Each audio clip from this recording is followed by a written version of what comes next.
Toutes les 3 minutes, un senior français subit un AVC qui aurait pu être évité, et la combinaison de 2 médicaments courants pourrait être la cause silencieuse qui détruit des vies en ce moment même. Si vous avez plus de 60 ans et prenez des médicaments régulièrement, ce que je vais vous révéler dans les prochaines minutes peut littéralement sauver votre vie ou la vie de quelqu'un que vous aimez profondément. Des études récentes de l'Université de la Sorbonne montrent que 73% des seniors français font une combinaison dangereuse de médicaments sans même le savoir, et les résultats sont dévastateurs. Des caillots cérébraux qui apparaissent de nulle part, des AVC foudroyants et des séquelles irréversibles qui auraient pu être complètement évitées. Le plus effrayant, c'est que ces médicaments sont dans votre armoire à pharmacie en ce moment même, et vous pourriez prendre cette combinaison mortelle en pensant prendre soin de votre santé. Mais aujourd'hui, vous allez découvrir exactement quels sont ces 2 médicaments qui ne doivent jamais être pris ensemble. Et plus important, comment protéger votre cerveau et votre vie d'une manière qu'aucun médecin ne vous a encore expliqué complètement. Ce n'est pas une information que vous pouvez remettre à plus tard. Chaque jour qui passe avec cette combinaison dangereuse dans votre organisme est un jour de plus de risques réels, concrets et inutiles.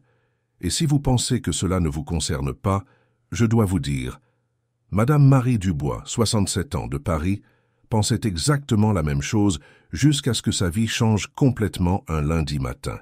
Avant de révéler cette information qui peut transformer votre vie, j'ai besoin de votre soutien.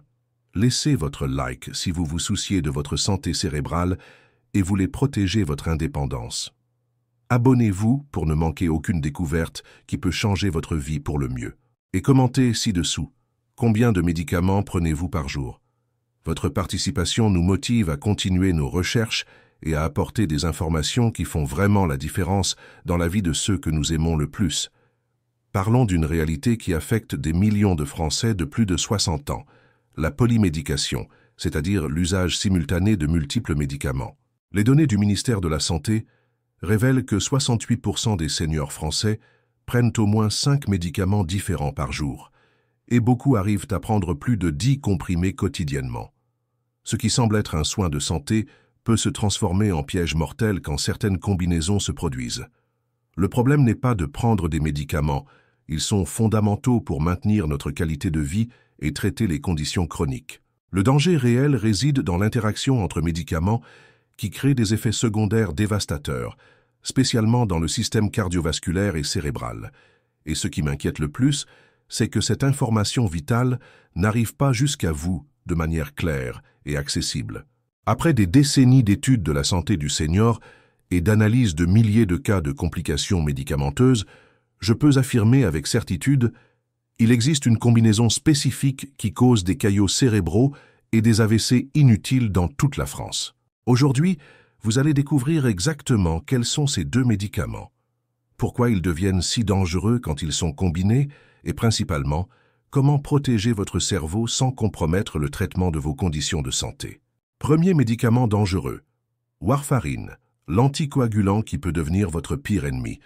Vous pourriez trouver étrange que je commence en parlant de comment un anticoagulant peut causer des caillots, mais c'est exactement le piège qui attrape des milliers de seniors non préparés.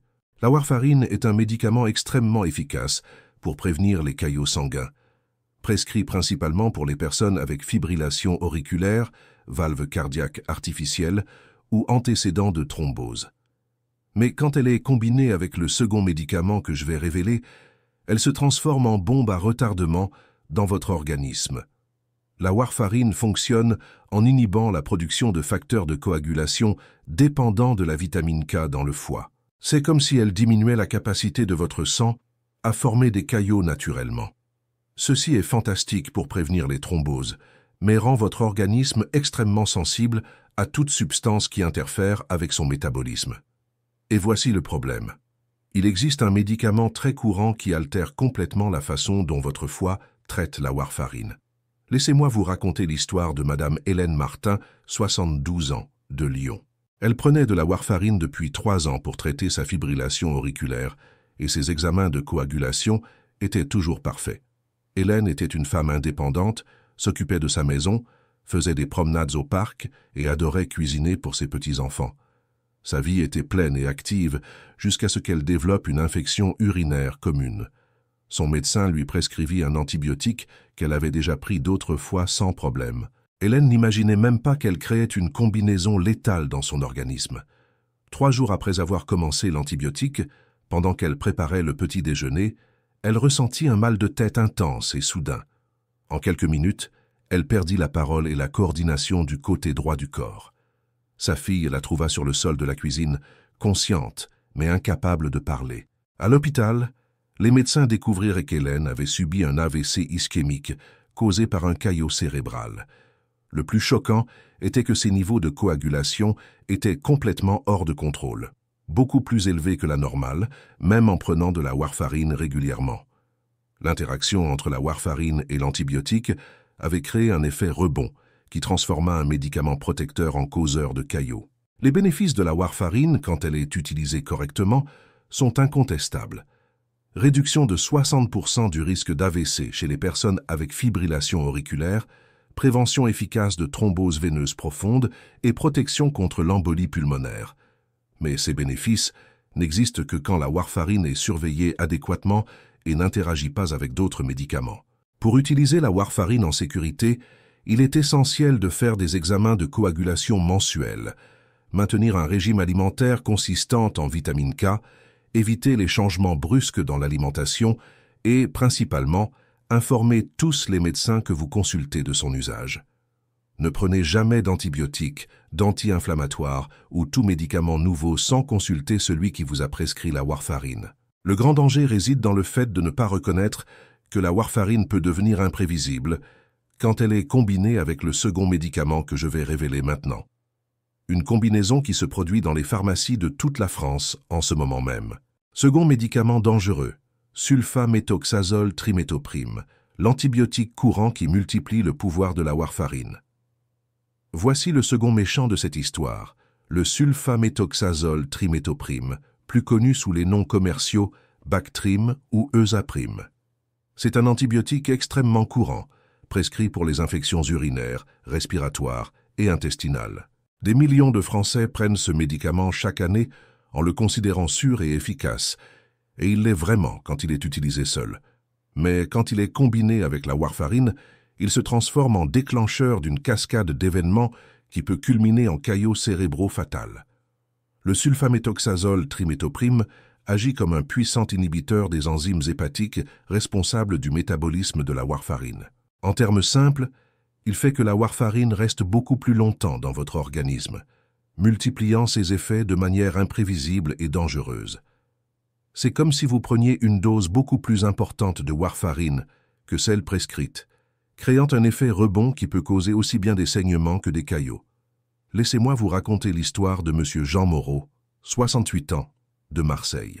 Jean était un retraité actif qui prenait de la warfarine depuis 5 ans à cause d'une prothèse valvulaire cardiaque. Il suivait toutes les recommandations médicales, il faisait des examens réguliers, maintenait un régime équilibré et n'avait jamais eu de problème avec le médicament. Jean adorait jouer aux cartes avec ses amis et cultiver des tomates dans son jardin. Un jeudi après-midi, Jean commença à ressentir des brûlures en urinant et chercha une aide médicale. Le médecin des urgences diagnostiqua une infection urinaire commune et prescrivit du sulfaméthoxazole trimétoprime pour 7 jours. Jean ne mentionna même pas qu'il prenait de la warfarine, pensant que ce n'était pas nécessaire pour un antibiotique si courant. Le médecin ne demanda pas non plus d'autres médicaments, une défaillance qui deviendrait presque fatale. Le 3e jour de l'antibiotique, Jean se réveilla avec un mal de tête différent de tout ce qu'il avait jamais ressenti. C'était comme si quelque chose pressait son cerveau de l'intérieur. Il essaya de prendre un analgésique simple, mais la douleur ne faisait qu'empirer. Sa femme remarqua qu'il parlait de manière confuse et que son visage était légèrement asymétrique. Elle l'emmena immédiatement à l'hôpital. Les examens montrèrent que Jean avait les niveaux de coagulation complètement hors de contrôle. Sa capacité à former des caillots avait augmenté drastiquement, créant de petits caillots qui se formaient dans les vaisseaux cérébraux. Le sulfaméthoxazole, trimétoprime, avait potentialisé la warfarine de telle façon que son organisme entra dans un état d'hypercoagulation paradoxal. Jean passa 15 jours hospitalisé, recevant un traitement pour dissoudre les caillots cérébraux et stabiliser sa coagulation. Heureusement, sa récupération fut complète, mais il perdit 2 semaines de sa vie et mit sa famille en désespoir absolu. Je n'ai jamais pensé qu'un antibiotique si courant pouvait presque me tuer, me dit Jean des mois plus tard, quand il partagea son histoire pour alerter d'autres seniors. Les bénéfices du sulfaméthoxazole triméthoprime sont réels et importants. Il est hautement efficace contre les infections urinaires résistantes, traite la pneumonie chez les personnes avec un système immunitaire compromis et combat les infections intestinales graves. Mais ces bénéfices ne doivent jamais être obtenus en mettant votre vie cérébrale en danger. Pour utiliser le sulfaméthoxazole triméthoprime en sécurité, informez toujours votre médecin de tous les médicaments que vous prenez. Demandez des alternatives si vous utilisez la warfarine. Faites des examens de coagulation plus fréquents si la combinaison est absolument nécessaire et ne prenez jamais d'antibiotiques de votre propre initiative. Le plus important, maintenez une liste mise à jour de tous vos médicaments et emportez-la toujours quand vous consultez n'importe quel médecin. Maintenant que vous connaissez les 2 médicaments dangereux, je dois révéler pourquoi cette combinaison est si létale et comment elle passe inaperçue dans les consultations médicales dans toute la France. Pourquoi cette combinaison est si dangereuse? La science derrière la tragédie. L'interaction entre warfarine et sulfaméthoxazole triméthoprime est considérée comme une des plus dangereuses de la médecine moderne, classifiée comme interaction majeure par les principaux organismes de santé mondiaux. Mais ce qui se passe réellement dans votre organisme quand ces 2 médicaments se rencontrent est une cascade d'événements qui peut culminer en caillots cérébraux fatals. Le sulfaméthoxazole triméthoprime inhibe les enzymes CYP2C9 et CYP3A4 du foie, qui sont responsables de métaboliser la warfarine. Quand ces enzymes sont bloquées, la warfarine reste beaucoup plus longtemps dans votre sang, pouvant augmenter ses effets jusqu'à 300%. Cela signifie qu'une dose qui était sûre et efficace peut devenir 3 fois plus puissante du jour au lendemain. Mais voici le point crucial que peu comprennent. Cette augmentation ne se produit pas de manière linéaire et prévisible. Dans les premières 24 heures, vous pouvez ne rien ressentir. Entre le second et 3e jour, les effets commencent à s'accumuler. C'est généralement entre le 3e et 5e jour que se produisent les complications les plus graves, quand les niveaux de warfarine dans le sang atteignent des pics dangereux. Laissez-moi vous raconter l'histoire de Madame Carmen Rousseau, 74 ans, de Toulouse. Carmen était une professeure retraitée qui prenait de la warfarine depuis 8 ans à cause de multiples épisodes de thrombose veineuse profonde. Elle était extrêmement attentive à sa santé, faisait tous ses examens à temps et n'avait jamais eu de problème avec le médicament. Carmen adorait lire, tricoter et enseigner le français aux immigrants dans un projet social. Pendant un hiver rigoureux, Carmen développa une infection respiratoire qui évolua en pneumonie. Son pneumologue prescrivit du sulfaméthoxazole triméthoprime comme premier choix, sans consulter le cardiologue qui suivait son traitement à la warfarine. Carmen mentionna qu'elle prenait des médicaments pour le cœur, mais le médecin n'approfondit pas le sujet. Le 4e jour de l'antibiotique, Carmen se réveilla avec une sensation étrange. C'était comme si de petites étincelles passaient dans sa tête. Elle décrivit à sa fille comme de petits chocs électriques qui apparaissaient et disparaissaient. Elle pensa que c'était le stress de la maladie et n'y accorda pas d'importance. Le matin suivant, en essayant de se lever du lit, Carmen perdit complètement l'équilibre et tomba. À l'hôpital, les médecins découvrirent que Carmen avait développé de multiples microcaillots cérébraux, de petits caillots qui se formaient dans les vaisseaux les plus fins du cerveau. Ces examens de coagulation montraient un INR de 8,2, quand la normale pour elle aurait été entre 2,0 et 3,0. Le sulfaméthoxazole triméthoprime avait transformé sa warfarine en bombe à retardement. Carmen resta hospitalisée pendant 3 semaines, recevant un traitement intensif pour dissoudre les caillots et stabiliser sa coagulation. Elle eut des séquelles légères, une petite difficulté à trouver les mots et d'occasionnels épisodes de vertige, mais sa vie changea complètement. « Je ne me suis jamais plus sentie en sécurité pour sortir seule », me confia Carmen des mois plus tard. « Cette sensation que mon cerveau peut me trahir à tout moment ne m'a jamais quittée. » Les signaux d'alerte de cette interaction dangereuse incluent maux de tête soudains et intenses, changements dans la parole ou la compréhension, perte d'équilibre ou de coordination, faiblesse soudaine d'un côté du corps, confusion mentale ou désorientation, et vision double ou floue. Si vous utilisez la warfarine et prenez des antibiotiques, n'importe lequel de ces symptômes est une urgence médicale. La prévention est toujours meilleure que le traitement. Maintenez une liste mise à jour de tous vos médicaments, incluant doses et horaires. Informez toujours tous les médecins que vous consultez de votre usage de warfarine. Demandez des alternatives quand les antibiotiques sont nécessaires. Et principalement, ne prenez jamais de médicaments prescrits par un médecin sans informer d'autres traitements en cours. Maintenant, je vais révéler comment cette combinaison dangereuse passe inaperçue dans le système de santé et ce que vous pouvez faire pour vous protéger complètement. Comment se protéger? Stratégie pratique pour éviter cette combinaison létale. La prévention de cette interaction dangereuse ne dépend pas seulement des médecins. Vous avez un rôle fondamental dans la protection de votre propre vie. Il existe des stratégies simples mais efficaces qui peuvent éliminer complètement ce risque, et je vais partager chacune d'elles de manière pratique et applicable. La première stratégie est la communication médicale efficace. Beaucoup de seniors pensent que le médecin connaît déjà tous leurs médicaments, mais ce n'est pas vrai. Chaque spécialiste se concentre sur son domaine et des informations cruciales peuvent se perdre entre les consultations. Vous devez être les gardiens de votre propre sécurité médicamenteuse. Laissez-moi vous raconter l'histoire de M. Charles Leroy, 79 ans, de Bordeaux. Charles était un commerçant retraité qui prenait de la warfarine depuis 10 ans à cause d'une fibrillation auriculaire. Il avait appris de la manière la plus difficile l'importance de communiquer sur ses médicaments. 2 ans auparavant, Charles avait souffert d'un épisode de saignement interne grave à cause d'une interaction médicamenteuse qui aurait pu être évitée. À partir de cette expérience, Charles développa un système personnel de protection qui sauva sa vie plusieurs fois. Il créa une liste complète de tous ses médicaments sur une carte plastifiée qu'il portait toujours dans son portefeuille. Sur cette carte, en plus des noms des médicaments, il incluait les doses, les horaires et la phrase en évidence. J'utilise la warfarine, vérifiez les interactions avant de prescrire de nouveaux médicaments. Lors d'une consultation de routine avec un urologue, Charles mentionna des difficultés urinaires qu'il avait développées récemment. Le médecin examina Charles et diagnostiqua une infection du tractus urinaire, commençant à prescrire du sulfaméthoxazole triméthoprim. Ce fut quand Charles montra sa carte de médicaments et demanda directement « Docteur, cet antibiotique, peut-il interagir avec ma warfarine ?» Le médecin arrêta immédiatement la prescription et consulta un système d'interaction médicamenteuse. Il découvrit qu'il y avait réellement une interaction dangereuse et opta pour prescrire de la nitrofurantoïne, un antibiotique également efficace, mais sans interaction avec la warfarine.